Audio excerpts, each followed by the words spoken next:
అందరికీ ఆశీర్వాదం వచ్చింది.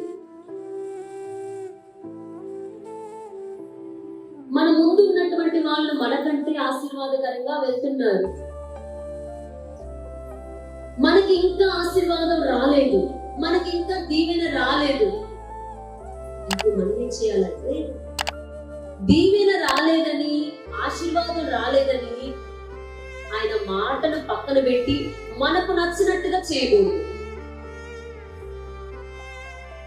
అమ్మలారు నా మాట వింటారా? ఆశీర్వాదం రాలేదని,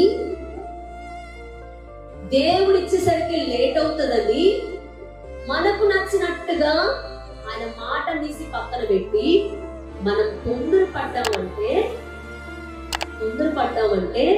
మనకు కొన్ని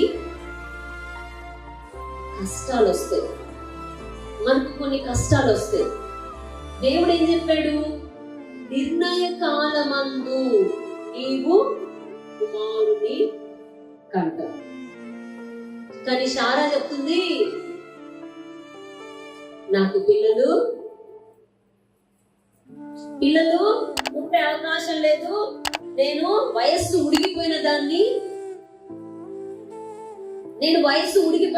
నాకు పిల్లలు కలగరు, నువ్వు హాగరుతో పెళ్లి చేసుకో.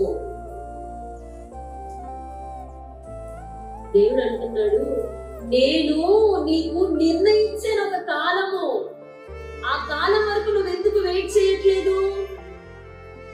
నీకు నచ్చినట్టుగా నువ్వు పనులు ఎందుకు చేసుకుంటున్నావు? నీ దారిలో నువ్వు ఎందుకు వెళ్తున్నావు? నువ్వు నా దారిలోకి రావాలి. ఏ రోజైనా నీవు నా దారిలోకి రావాలి, అంటే నీ దారిలోకి